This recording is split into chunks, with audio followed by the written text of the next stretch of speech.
Karantina wilayah yang akan dilakukan Pemkot Tasikmalaya mulai terasa dampaknya, terutama bagi sopir bus dan pedagang di terminal bus Indihiyang. Mereka khawatir kehilangan pekerjaan bila pemerintah daerah menutup akses keluar masuk wilayah kota Tasikmalaya. Seperti inilah suasana terminal tipe A Indihiyang, kota Tasikmalaya yang terekam Minggu pagi tadi. Terminal yang biasanya ramai kini sepi. Terlebih jelang pemberlakuan karantina wilayah selama 1 bulan yang dilakukan Pemkot Tasikmalaya guna mencegah penyebaran virus corona.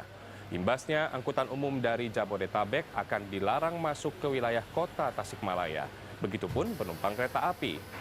Deden Rahadian melaporkan para sopir bus antar kota khawatir kehilangan pekerjaan jika kebijakan ini diterapkan.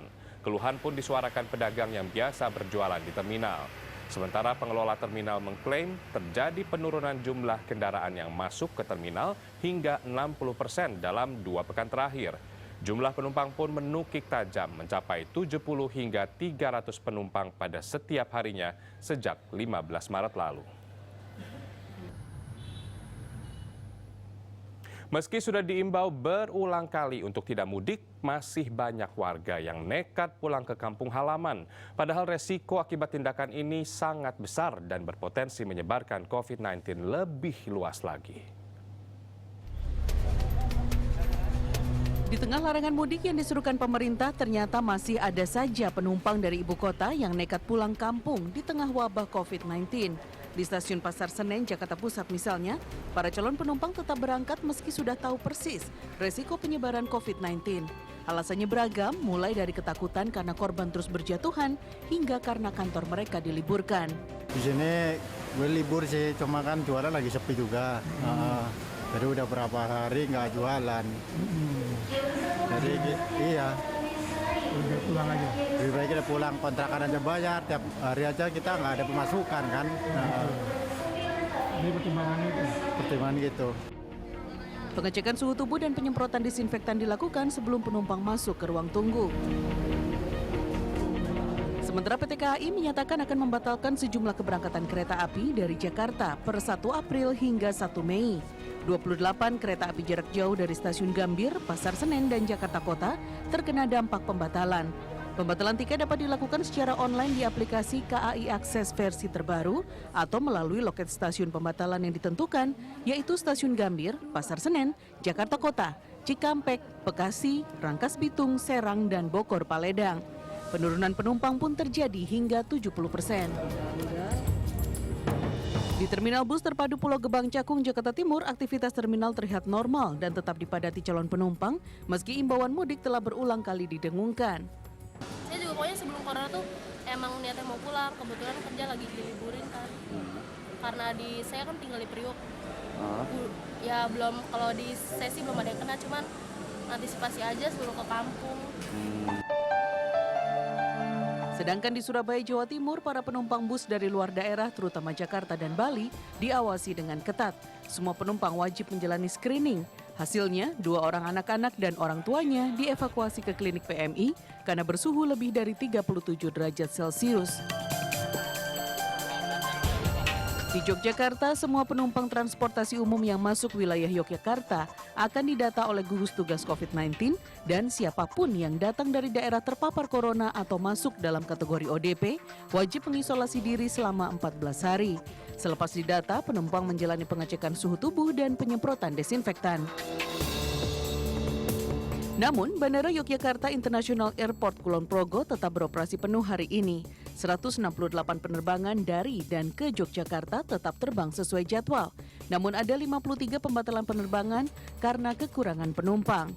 Operasional ini juga dilakukan untuk mengurangi kepadatan Bandara Adi Sucipto yang sudah kelebihan kapasitas dan kini hanya melayani penerbangan pesawat komersial dengan baling-baling saja. Tim Liputan Transmedia. Hingga kini pemerintah pusat belum mengikuti langkah sebagian besar negara lain dalam mengatasi peredaran virus dengan melakukan lockdown atau pembatasan secara nasional. Namun sejumlah daerah di tanah air telah bersiap mengambil langkah ini untuk memutus sementara pergerakan warga dari wilayah-wilayah yang menjadi epicenter penyebaran virus. Sehari menjelang diberlakukannya local lockdown di Kota Tegal, beton pemisah miniatur circuit breaker untuk penutup ruas telah tiba.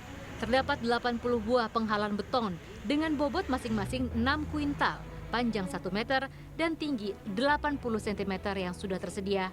Menyusul akan pula digunakan beton berbobot 2 ton. Seluruhnya akan dipasang di 49 titik akses masuk Kota Tegal. Penerapan karantina wilayah Kota Bahari Tegal ini akan berlaku mulai 30 Maret esok selama 4 bulan hingga 30 Juli 2020 dengan tujuan memutus penyebaran virus COVID-19. Ini ada beberapa menutup wilayah Kota Tegal ini dengan memberikan akses terbatas kepada masyarakat luar Tegal untuk masuk ke Kota Tegal dengan dikontrol kesehatannya terlebih dahulu. Ini dari cek suhu dan juga cek kesehatan. Di Medan, Sumatera Utara, pemerintah kotanya menutup sebagian ruang jalan protokol sejak Sabtu pagi. Penutupan berlaku di 12 titik jalan dari jam 9 pagi hingga 3 sore dan dilanjutkan pada pukul 7 malam hingga 11 malam. Warga yang rumahnya terkena jalur penutupan diperbolehkan lewat jika menunjukkan kartu identitas. Status tanggap darurat turut ditetapkan di Kabupaten Pati, Jawa Tengah. Virus COVID-19 telah membuat anggota DPR RI yang baru berkunjung ke wilayah itu, Imam Suroso, meninggal dunia. Pemkab Pati menutup Pasar Puri selama 7 hari, di mana Imam Suroso sempat melakukan kegiatan. Tim medis juga akan melakukan trekking di sejumlah titik yang dikunjungi Imam Suroso. Langkah karantina wilayah juga diambil Wali Kota Tasikmalaya Budi Budiman. Opsi local lockdown diambil setelah peningkatan jumlah positif COVID-19 di Tasikmalaya dari 1 orang menjadi 5 orang dan meninggal 1 orang. Mayoritas pasien terpapar corona setelah perjalanan dari daerah zona merah, Bandung dan Jakarta. Mulai besok 31 Maret, seluruh akses transportasi ke wilayah Tasik, baik udara maupun darat termasuk kereta api ditutup. Akan ada petugas gabungan Pemkot Tasikmalaya, TNI dan Polri, serta BPBD yang berjaga di perbatasan. Kita meminimalisir daripada yang mudik atau yang pulang kampung, karena banyak sekali sekarang pabrik-pabrik yang tutup di Jabodetabek dan sebagainya, sehingga kami sudah menyepakati rencana Selasa kita akan karantina wilayah, melarang angkutan umum yang datang dari daerah-daerah yang sudah terpapar COVID-19. Mewabahnya virus corona di wilayah Palangkaraya, Kalimantan Tengah membuat Wali Kota Palangkaraya Fairit Nafarin mengirimkan surat permohonan penutupan sementara Bandara Cilikriwut kepada Kementerian Perhubungan. Hingga saat ini Bandara Cilikriwut masih beroperasi meski sudah mengalami penurunan jumlah penumpang mencapai 50%. Sementara di Jakarta terdapat 603 kasus positif COVID-19, total 62 orang meninggal dunia.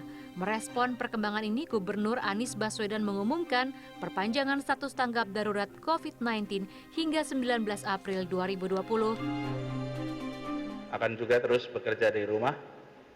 Tempat wisata juga penutupannya diperpanjang. Kegiatan belajar mengajar juga diperpanjang.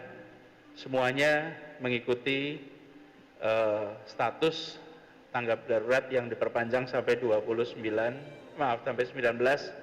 April.